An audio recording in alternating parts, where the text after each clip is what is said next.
we're back on the Revolutionary Radio Project. I am your host, Rob Skiba, and I'm talking with my guest, Zen Garcia. We're going through the Book of Genesis, talking about the days of creation. We've camped out on day 4 because the scriptures that we dealt with in last week's show, actually on his broadcast on TFR, we were talking about the creation of the sun, moon, and stars and how they are there for signs and for seasons, times, days, years, and all that kind of stuff. And right before the break, we were discussing when does a day begin, and the whole issue of the sons of light versus the sons of darkness. This was a big issue in the Qumran community, people who wrote the Dead Sea Scrolls. That was a big deal. And you see other interesting scriptures. I'll put a few up on the screen in the New Testament in this regard. Whoops, let me switch that here. Stand by. All right. There's the mention in John 12:36, while ye have light, believe in the light, that ye may be the children of light. These things spake Jesus and departed and did hide himself from them. Paul says in Ephesians 5:8, for ye were sometimes darkness, but now are ye light in the Lord. Walk as children of light. 1 Thessalonians 5:5, but ye are all the children of light and the children of the day. We are not of the night nor of darkness. And in the context in that, the last one there is, people always say, he's going to come like a thief in the night, talking about the rapture. Nobody's going to know. Nobody's going to know. Well, that's like the previous verses. And he says, but you children are not in darkness. He should come like a thief in the night. Like everybody wants to skip that part right there. Right. Now, I can see where people would say, perhaps I'm taking these out of context. I don't know. I mean, when you consider, especially what was going on in the Dead Sea Scrolls and how that was an issue, it may be that these are more literal than just figures of speech. I understand that Jesus is the light and we should walk in the light of Jesus and stuff like that. That's where a lot of people would take this. And I believe that's certainly true. But there may be more to it than that. And there is another guy on my Facebook page. He was commenting on a graphic that I put up showing, if you assume the day begins at sunrise versus if you believe the day starts at sunset. His name is Jeff George, and he said in commenting on this, he said that it acts like a sine wave if you plot this out. And he created a graphic showing, starting at sunrise, the wave goes up to noon, and then the wave goes down to sunset across the horizontal line and dips down to the bottom midnight, which would be the opposite of noon, and then comes back up like a sine wave. And that's for a day. And then for the months, if you start the year at the vernal equinox, 3/21, March 21st, that's when your year begins. It goes up to the summer solstice, 6/21, comes down to the autumnal equinox, 9/21, dips down to the winter solstice, and then heads back up again. So this is another issue on the calendar, is when does the year begin? So we talk about when does the day begin, when does the year begin? And you have secular Jews celebrating what they call Rosh Hashanah, which was just like, a week ago, 10 days ago. Tishri 1, Feast of Trumpets, Yom Teruah, is also to the Jews, secular Jews, I would say, is known as Rosh Hashanah, which means head of the year. So they're saying that's the head of the year in the fall. But Scripture doesn't say that. Scripture says that your year begins in the spring. It's the month that Passover's in. And it just makes sense. That's when life begins to grow again, all over the world, So I think it's important that we discuss these things and get your take on it as well. Absolutely. And I'm in full agreement with you. That's why our Enochian seasonal lunar solar calendar began this year, because I believe that we had the Adar too. And it began in April. And it runs through March, and in other years it runs from March to February, which is again in the solar. The year begins with vernal equinox because that's the beginning of spring. The equinoxes and the solstices actually divide the seasons, and Enoch describes this in the first portion of the book on the courses of the heavenly luminaries, talking about the movement of the sun between the Tropic of Capricorn and the Tropic of Cancer. And he begins his discussion when it's between the third and fourth gate, which is on the equinox, for the vernal equinox. And that, again, is the beginning of spring. Then he describes 91 days as it's moving northward. And then when it reaches the Tropic of Cancer, it reverses course and begins to head south. And on the summer solstice is the beginning of summer. Then for 91 days, it moves back towards the equator, reaching the equator 12 hours a day, 12 hours a night. That begins fall on the autumnal equinox, and then it moves 91 days towards southern latitudes, and that becomes our fall and winter. And then it reaches the Tropic of Capricorn for the winter solstice, our shortest day, and reverses course and begins to move back towards the equator, and that begins winter in the 3 months leading to what will again be spring. And so I absolutely believe that God's calendar is linear, begins with spring, and then moves through the seasons, unlike the Gregorian pagan calendar, which begins in the middle of winter in January. Mm-hmm. So if I understand what you just said, you believe in the idea of the 13th month being added. And so sometimes for you, spring doesn't begin in March 21st, it begins in April. Right. And that's all because of intercalation.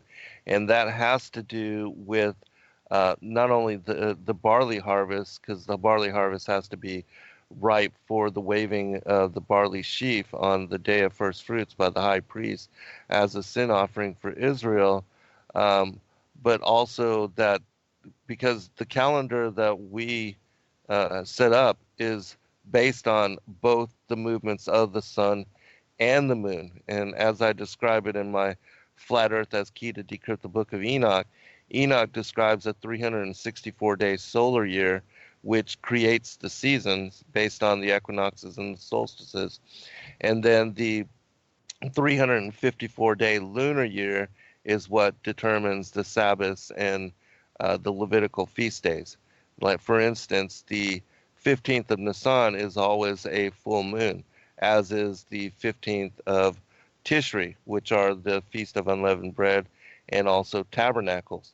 And the only way that can stay in alignment is if you set and are using for Sabbath and the feast days a lunar calendar based on the cycles and the phases of the moon, which is what I sent you and how we plotted that our Sabbaths follow on after the appearance of the waxing crescent, which is the new moon, Kadesh, then every 7 days according to the quarterly phases of the moon.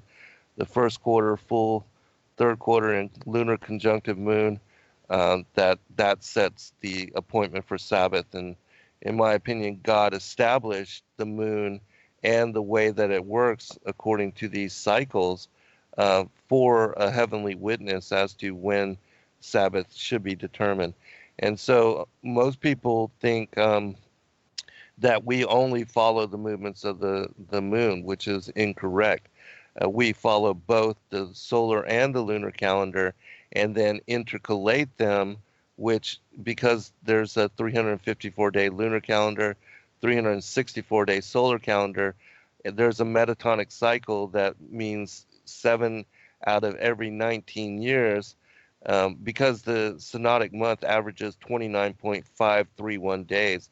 It's not perfectly exact, and sometimes you'll have two 30-day months back to back.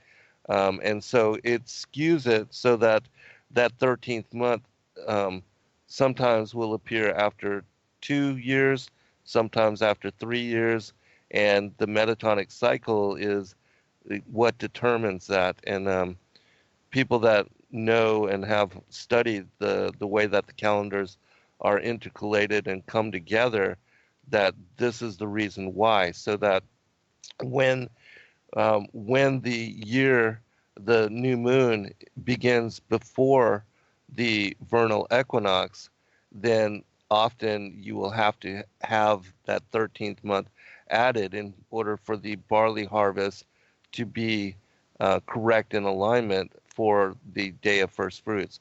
And this year, the vernal equinox was actually the full moon as far as where Passover was. And so, only one day into spring, the barley, in my opinion, was not ready.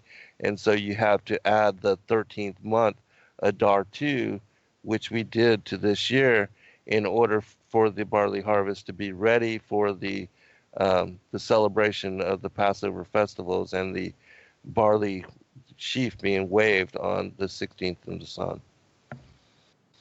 Okay, so I'm just going to say on the outset here that I'm an open book on this right now.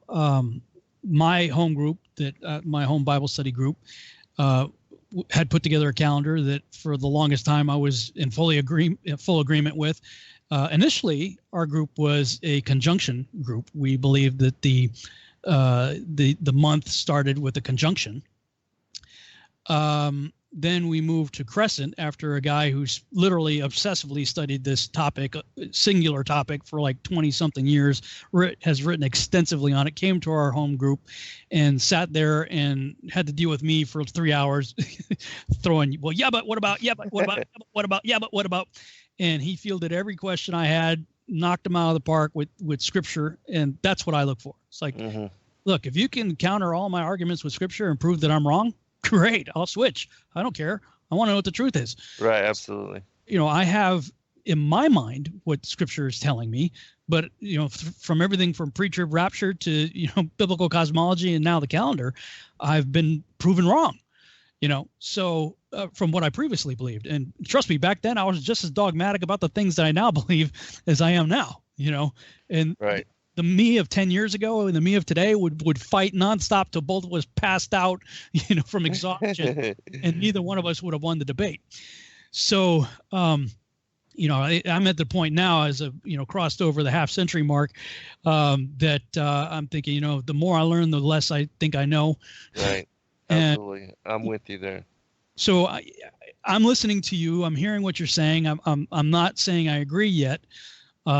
Right now, I'm going to put some things up on the screen here, just sort of share my perspective on this. For those who are watching on YouTube, those who are listening on the radio, you can go to virtualhousechurch.com, and on the main menu, scroll down to on the left side, you'll see a calendar. You could click on that calendar, and this calendar was put together my home Bible study group that I used to be a part of. I still love all those people dearly. Consider them to be really good friends and family.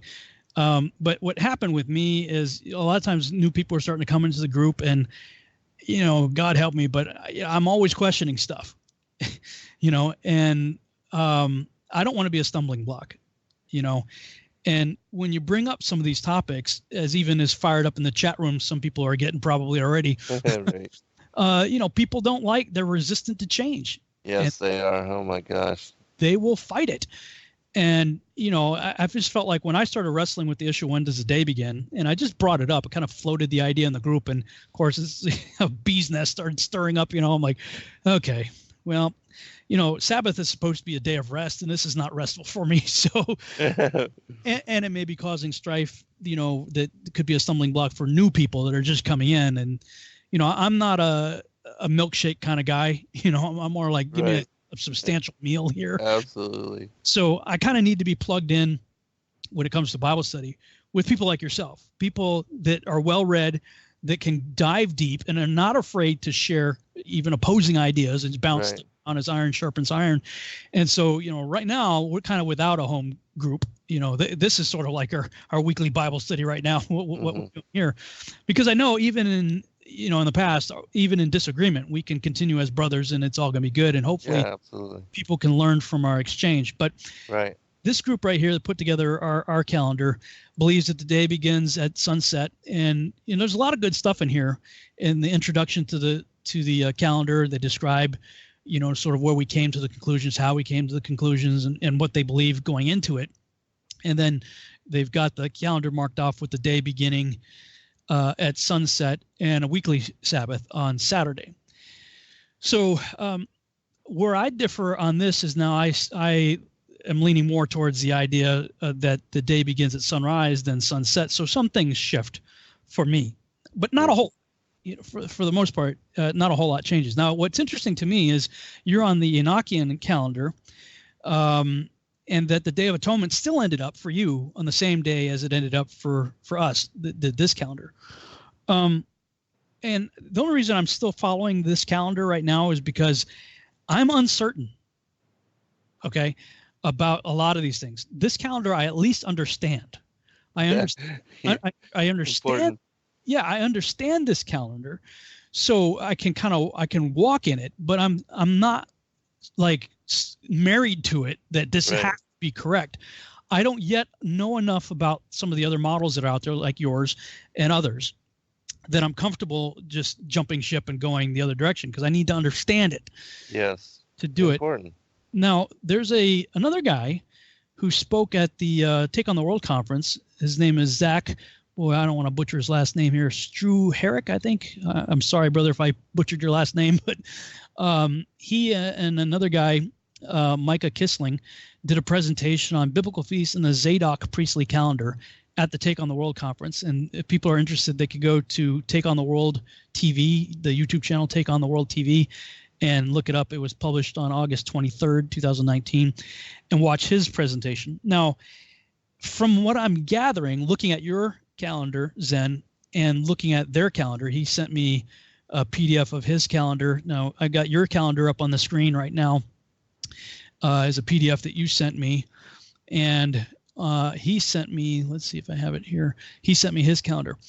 And the big difference that I see between his and yours is that while it seems like you guys are following sort of the same trajectory and line of reasoning, they still maintain a weekly Shabbat on Right. Saturday, Mm-hmm.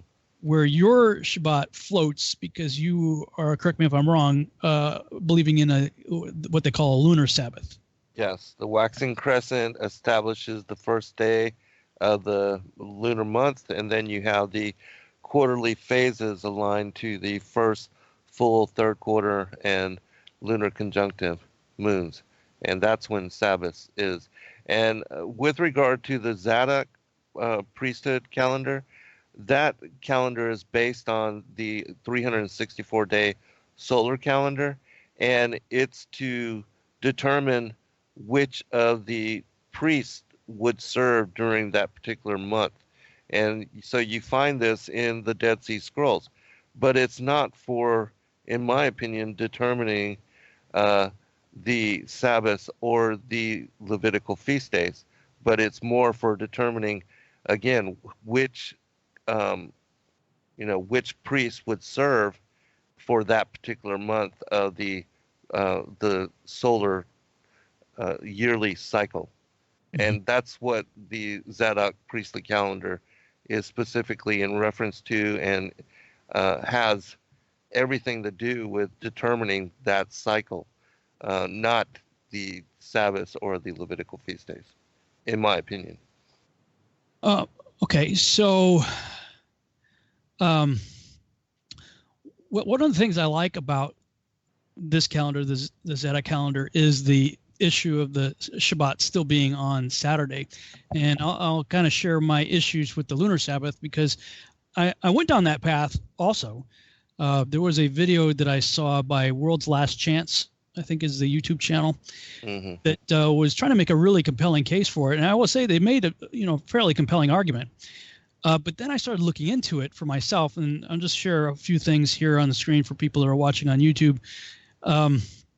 And I wrote a blog about this on my Ephraim Awakening website. People could go to EphraimAwakening.com if they want to check it out, and just do a search for lunar or weekly Sabbath. And here's what I wrote here. I said, when is the Sabbath? I know this is a debate currently raging in some circles. Is the Sabbath based on the moon, or has it always been about the consistent seventh day of the week? Well, consider the fact that Saturday is Shabbat in Hebrew, Savato in Greek, and then I went through and listed numerous other nations, many nations, for as long as they have history, would point to the day that we now call the Saturday, the day that we call Saturday on our calendar. They refer to it as a derivative of either the Hebrew word Shabbat or the Greek word Sabbaton or Sabbato. And so, multiple cultures are calling the day we call Saturday by that name. There are plenty of other reasons to accept that the Sabbath is and always was on the day we now call Saturday, but I can't help but think all these nations didn't just coincidentally use a word for the seventh day that just so happens to sound like and or derive from Shabbat, Sabbaton, or Sabbath. Seems to me this may also answer the questions of the lunar Sabbath idea. Are all these nations wrong? I don't think so. I know plenty of people will disagree with the above, but after studying the lunar Sabbath model, the history of multiple cultures just don't seem to support it. The Passion Week seems to become either quite awkward or completely falls apart too, in some cases, like when the conjunction lasts 2 days. You also end up with either an 8-day work weeks, which I saw on your calendar, Zen, some 8-day work weeks, and or double back-to-back Sabbaths, which would mean you work for 6 days, then rest for 1, but the following week work for 5 days and rest for 2 days, yet with the exception of Moedim, appointed times, wherein you have a high Sabbath, a Sabbath rest apart from the weekly Sabbath, we have no such commandment to work less or more than 6 days. Plus, the count of 7 days started at creation with day 1, period. But if you go off the moon, your count would have to start on day 4. Moses repeatedly states that the Sabbath is in recognition of creation and how Yahuwah rested on the 7th day, not day 11, 7 days after the moon showed up. And the argument concerning the name of the 7th day is a red herring. People want to say that, Saturday, blah, blah, blah, deals with Saturn. The Hebrews didn't have names for the days. They were numbered. The names other nations gave the days have changed over time, and now we call the 7th day Saturday. But to suggest that we are honoring / worshiping Saturn is nonsense. If you go that route, then the lunar Sabbath folks are worshiping Luna, the Roman moon goddess. But that's just a really stupid argument, if you ask me. Overall, I finally came to the conclusion that the lunar Sabbath idea just doesn't work. So needless to say, I'm more than convinced that the 7th day is and always was on the day we call Saturday. And sorry, but excuse me, hang on. And sorry, I had to clear my throat. Constantine had no authority to change it to Sunday, and that's a whole other issue. But then I found a video that I found to be really interesting by a guy that studies nature, and he particularly has a thing for studying the behavioral patterns of beavers. And he saw that beavers and actually quite a number of other animals stop working on the day that we call Saturday. That's interesting. Say, busy beavers, because, like ants, beavers are really busy creatures and they're always, constructing things. And they actually physically stop working on the day that we call Sabbath. And he pointed out actually some variety of bees do and several others as well. So these were just some of the reasons why I ended up ultimately rejecting the lunar Sabbath idea. But when I looked at your calendar, even today, like going to April, you have your lunar conjunctive Sabbath on April 4th, a Thursday, and then you count the 5th, 1, 2, 3, 4, 5, 6, 7, 8 days before your next Sabbath. So you'd have an 8-day work week before a 9th day Sabbath. And I found the same thing in March and several other times where you don't have a 6-day work week and a 7th day of rest. You have anywhere from 7 days of work to 8 days of work, and even some cases 2 days of work. So kind of curious how you get around that issue. Yeah, again, in my opinion, Sabbath is established with the cycles of the moon. And then as far as Kadesh and Translation Day, Kadesh is called a new moon convocation. So it's celebrated, but not like a Sabbath. There's aren't the strict restrictions as you have for Sabbath. And then, you do have the translation days, which do add a day, at the end of the calendar, usually every other month. But those days are not included in the 7-day count of what are the working days leading up to Sabbath. Both the Kadesh and translation days are excluded from that 7-day count. And again, I'll bring up 2 stories that we were talking about previously, even in the last show we did. In the 7-day count, bringing up the story of the Joshua's march on Jericho, you have this 7 days leading up to the march and the conquest of Jericho. And if you have Sabbath every 7 days, then God would be breaking his commandment to honor the Sabbath in directing them to do this 7-day march, unless they were following, in my opinion, a calendar, a lunar, a lunar Sabbath calendar as we have it, and as I shared it with you. And you actually get confirmation of this in the book of Jasher, because it tells you that the beginning of their march in Jasher chapter 88, verse 14 through 17, it says, and it was in the second month on the first day of the month, which is Kadesh. And again, remember, Kadesh is not included in the 7-day count of the working days. And so you have this day, including the 6 working days that make the 7 days for the 7-day marches around Jericho. And it says, and it was in the second month on the first day of the month that Yahweh said, well, we'll pick it up on